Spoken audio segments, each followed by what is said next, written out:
guys, so I think I finally decided on a place where I'm going to film my videos, and that is right here on this armchair. Before I was sitting on the floor, but I think this is a lot better and I am a lot more comfortable. But I just hope my camera won't fall over because I don't have a tripod and now it's on this big pile of books so it can be in my level, and I just hope it won't fall over.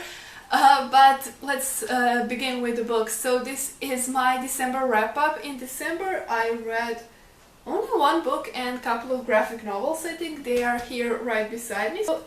So let's start with the one book that I read in December, and that is Monuments Men by Robert M. Edsel and Bret Witter. I hope that I pronounced that right. So this is a historical non-fiction novel set during the World War II about this group of men that were assigned to save art in Europe. So Hitler stole a lot of stuff from museums and rich Jewish families and churches, and a lot of stuff he took for himself, stuff from his favorite artists, but a lot of art was taken by his generals.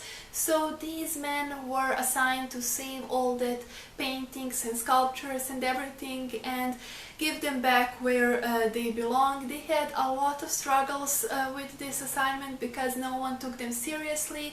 They didn't have cars or any transportation vehicles. This is my first historical non-fiction book. I thought it would be boring, but it isn't. I read it really quickly. The only thing that I didn't like in this book is that the author sometimes wrote that this character felt that, or this character thought that, and this author could have not known these things. If this was a historical fiction, it would be okay, but since it is historical non-fiction and it is based on real facts, I think he could have left these things out and just kept to the facts. But I gave this book 4 out of 5 stars in the end. And there is a movie adaptation based on this book with all these actors on front: Matt Damon, Bill Murray, and George Clooney, John Goodman. I plan to watch this movie really soon before I forget a lot of things in this book. So next book that I read, I don't know, this is something between a book and a graphic novel, and that is Sleeper and the Spindle by Neil Gaiman and Chris Riddell. So this is a fairy tale retelling of Sleeping Beauty and maybe, I think, Snow White. It has really beautiful artwork. It is black and white with gold details, and I really like these gold details. And I want to find, there are these yes, you can see it here. There are these details with the skulls all over the book, and I really love skulls, so I like that detail. The story was okay, it didn't blow me away, but together with art, I think it was a really good book. Oh, I just hit myself with it. So I think this is a good book. It's not my favorite Neil Gaiman book. I think actually this is my least favorite Neil Gaiman book, but still it was really good. If it was just the story, I would give it 3 stars, but together with the art, I think it is really good, so I gave it 4 out of 5 stars. Next one is Sin City Volume 3 by Frank Miller. This one is called The Big Fat Kill. So every volume in Sin City series is a standalone. You can notice characters from the previous graphic novels in the series in the background, but they don't affect the story, and if I can tell the plot of this one without ruining or spoiling the previous 2 volumes.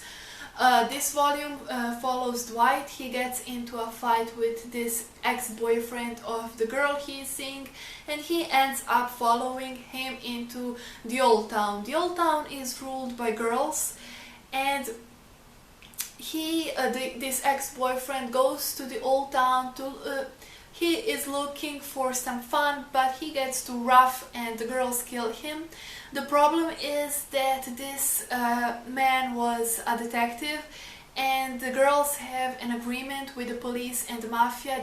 The girls have their own laws in this part of town.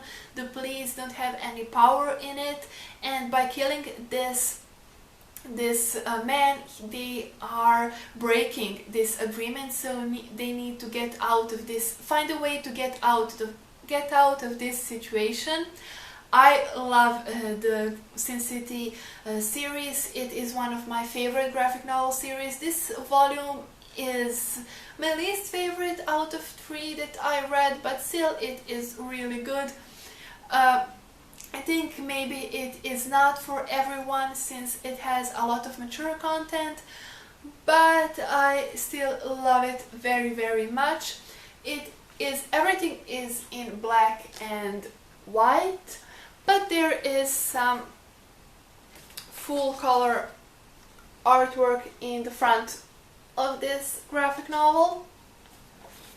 Next one is also a graphic novel, and that is Haunt of Horrors by Howard F. Lovecraft and Richard Corben. It is of course illustrated by Richard Corben and written by Howard F. Lovecraft. I read Lovecraft before, but I forgot how his stories are really creepy and weird. Some of them are really short and, as I said, really weird, and I didn't get them at all, but well, I can always reread them. This graphic novel has full stories by Lovecraft, and then they are illustrated by Richard Corben. It is all in black and white, and I liked it enough. I gave it 3 out of 5 stars. Some of them I really didn't like, some of the stories in this, but the other stories I really loved, so 4 out of 5 stars is my rating on this. The last couple of things that I have to show you are manga, and the first one is Naruto Volume 11 by Masashi Kishimoto. I love Naruto very much. He is such a funny character, and this is a great manga. It is about Naruto. He wants to become the greatest ninja that ever existed, and it is really fun and really relaxing to read, and I plan to continue with it, of course. Next manga that I read, I don't have a physical copy of. I borrowed it from my roommate, and that is One Piece Volume 1 by Eiichiro Oda.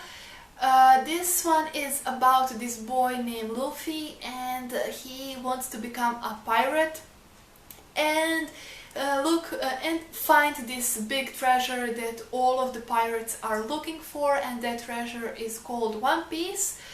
I kind of liked it. If I compare it to Naruto, I love Naruto more, but it was fun. I don't know if I'm going to continue with One Piece because I'm reading Naruto, and this is a really long manga, and I'm not sure if I want to get into another manga series that is really long and it is not finished, so I don't know, maybe. So that was my December wrap-up. Hope you enjoyed my video. What books did you read in December, or what graphic novels did you read? Please let me know in the comments below. Thank you for watching. See you next time. Bye!